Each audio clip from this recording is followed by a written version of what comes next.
Les sujets du jour de la revue fiduciaire. Premier sujet de notre JT, TPE-PME, candidater au trophée numérique avant le 15 septembre. La CPME, en partenariat avec France NUM, organise la 7e édition des trophées du numérique. À la clé pour chaque lauréat, une dotation de 7 000 €, ainsi qu'une mise en avant dans une campagne de communication nationale. Ce concours récompense les initiatives des dirigeants de TPE-PME qui ont choisi de numériser leur activité. Ils peuvent postuler dans la catégorie souhaitée, et ce, peu importe leur secteur. Industrie, commerce, artisanat ou service.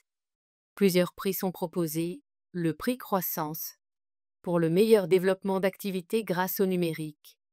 Le prix Cybersécurité, pour l'entreprise ayant mis en place des systèmes d'anticipation face aux cybermenaces.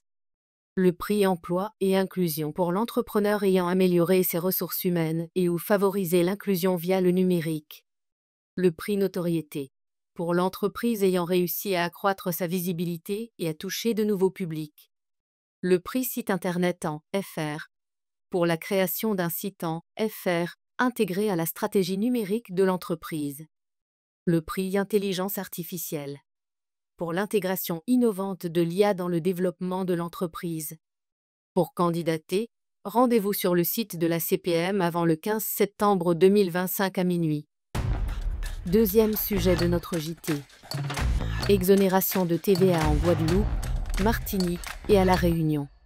En Guadeloupe, en Martinique et à La Réunion, les importations de matières premières et produits figurant sur une liste fixée par arrêté bénéficient d'une exonération de TVA. Afin de mieux prendre en compte les spécificités propres à chacun de ces territoires, la loi de finances pour 2025 a prévu, jusqu'au 31 décembre 2027, la possibilité de différencier les exonérations applicables en Guadeloupe et en Martinique d'une part et à La Réunion d'autre part. Par conséquent, la liste des produits exonérés de TVA commune aux 3 collectivités est modifiée. Troisième sujet de notre JT. L'URSSAF en soutien des professionnels d'Occitanie et de Franche-Comté. Le réseau des URSSAF fera preuve de compréhension si les employeurs situés en Occitanie touchés par l'incendie, notamment dans l'Aude, ne peuvent pas déclarer à temps leurs cotisations. Il en va de même pour ceux situés en Franche-Comté, victimes des intempéries. Ces employeurs peuvent également demander un délai de paiement de leurs cotisations. Les pénalités et majorations de retard dues dans ce cadre feront l'objet d'une remise d'office. Ils sont invités à contacter leur URSSAF via la messagerie sécurisée de leur espace personnel ou par téléphone au 3957. Des dispositions spéciales d'aide et de report d'échéance sont aussi prévues pour les travailleurs indépendants touchés par les intempéries et les praticiens et auxiliaires médicaux sinistrés.